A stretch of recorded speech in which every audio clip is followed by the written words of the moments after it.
Welcome to yet another attempt to make up for the fact that I filled in some of the gaps that I've already gotten past and further delaying reaching number 1,000.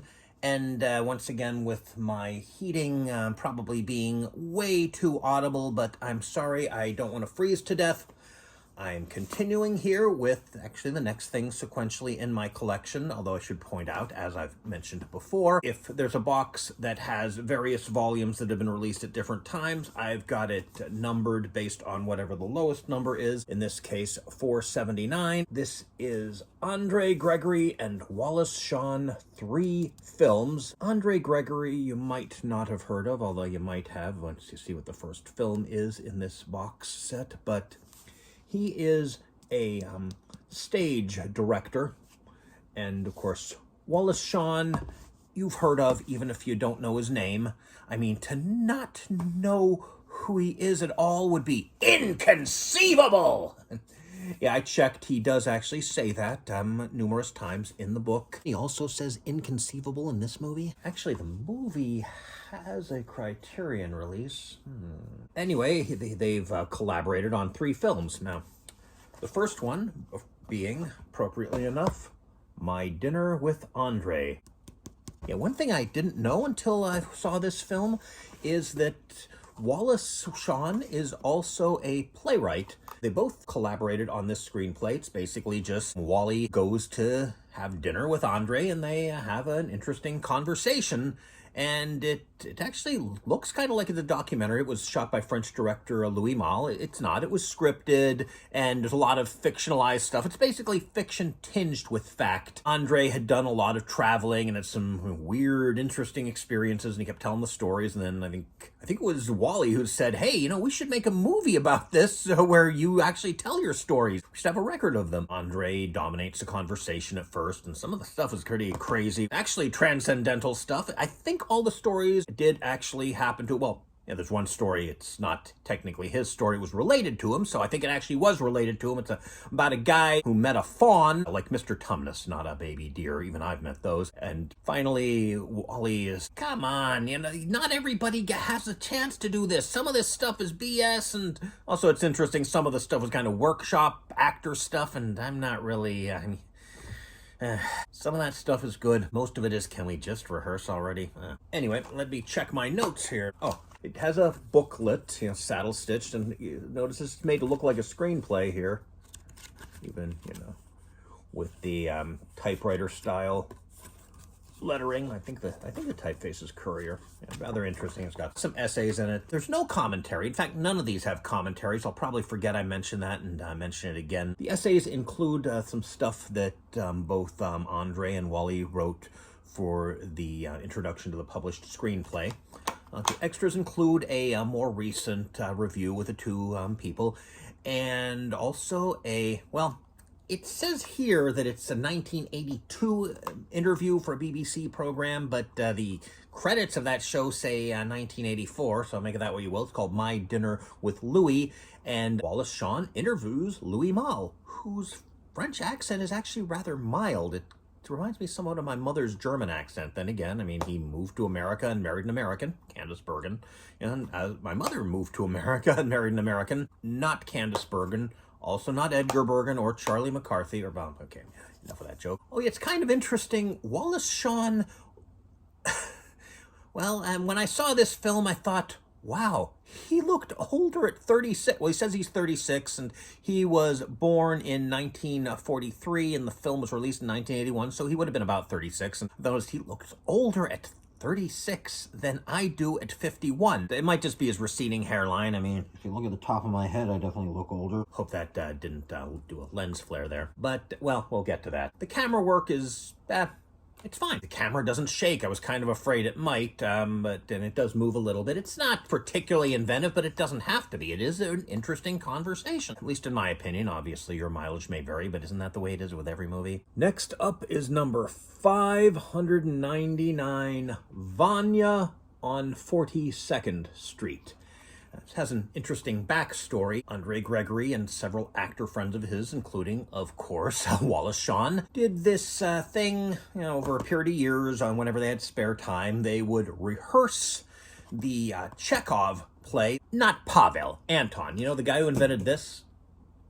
Oops. Uncle Vanya. To be specific, an adaptation by David Mamet, which put everything into modern American English without slang, or oddly enough, despite it being David Mamet, F-bombs. And eventually they started doing limited performances for audiences of friends and family, and friends including such names as Mikhail Baryshnikov, in an old, dilapidated theater on 42nd Street. And eventually they decided that they would like to have a filmed record of this, and Louis Malle once again did this. It was actually in a different dilapidated theater across the street from the other one. Here's a shot of it. Rather interesting looking there. You know, minimal props, no real costumes except as was necessary. The cast includes Wallace Shawn as the titular Uncle Vanya, a part which I think I'd like to play.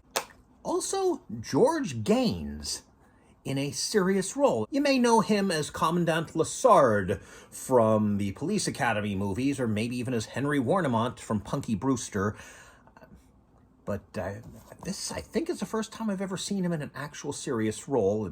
Punky Brewster did have some serious moments, but it was a situation comedy, and that was the main focus. It was shot over a 2-week period. Once again, it's fiction tinged with fact. They're supposedly rehearsing the play, and they bring some guests. Wally brings this East Indian friend of his, Mrs. Chow, and that actually gives a convenient audience identification character so they can exposit a little bit. Wally can tell her a little bit about the theater, and André can tell her things like, now the next scene takes place 3 days later, or whatever that is. That's not a direct quote. It's shot on Super 16 with what appear to be handheld cameras, but how do I demonstrate this?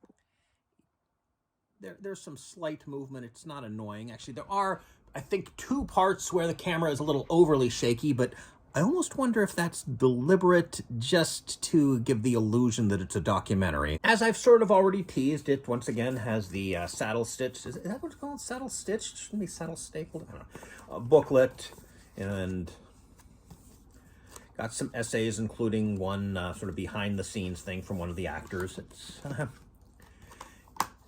It does not drag.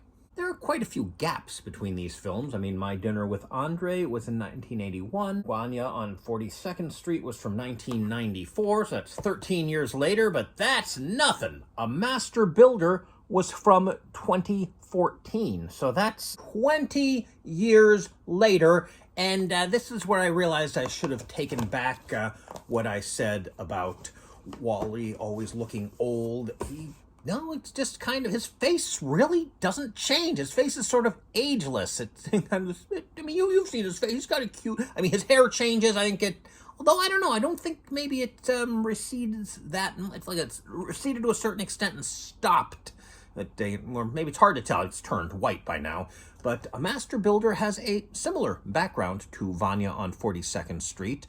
Once again, André Gregory and some actor friends of his, including, of course, Wally, and also Larry Pine. In fact, he played a doctor in Uncle Vanya, and now he plays a doctor in A Master Builder. But they got together and started rehearsing another adaptation of a late 19th century play. In this case, Norwegian playwright Henrik Ibsen's The Master Builder, also known as Master Builder Solness. In this case, the adaptation was done by Wallace Shawn, with help from Sandra Sari, who is a scholar of Scandinavian literature. And, oh yeah, pamphlet. This is why I prefer booklets.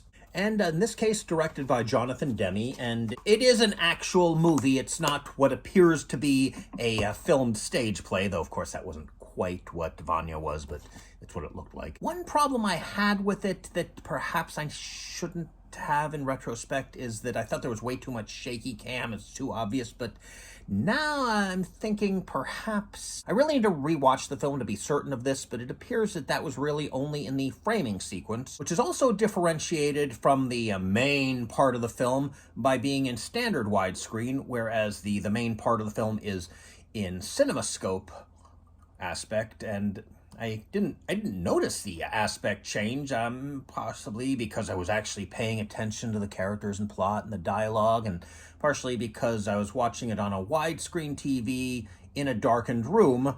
So, if I'd seen it on a movie screen, I would have seen it go like this, but here it went like this, and of course, it's just darkened room. Yeah, you get the idea. Once again, the title character is played by Wallace Shawn, and it's a kind of an interesting contrast. Uncle Vanya was under the thumb of a bombastic know-it-all. That was the George Gaines character. Here, the master builder, Solness, is the bombastic know-it-all. And it's at...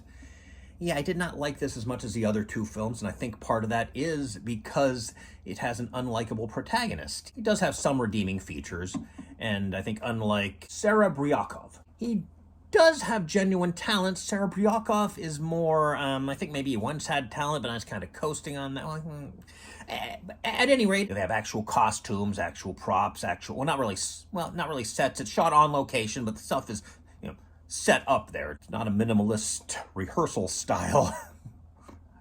Although one problem is they're really looking at this new house he's building, and we never see it. We just see him reacting to it. And okay, I can understand maybe it's too beautiful. Maybe I'll have a shadow of it, something. Like in that episode of Malcolm in the Middle where the father starts painting, and we never see the painting, but we do at least see it from the back, and they're, wow, that painting looks great.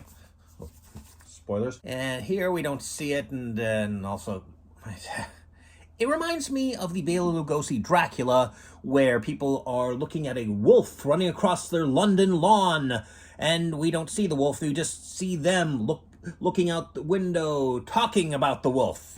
Stage play origins, and sometimes you need to open things up a bit more. Now, the extras include the trailer and several interviews, including one with our two box headliners, with Fran Lebowitz, and I don't always agree with everything they say. It's interesting. Wallace says he doesn't like when he sees a play and they're wearing period costumes, and what's wrong with that? I don't know if it's just a play or a movie. I guess I could check.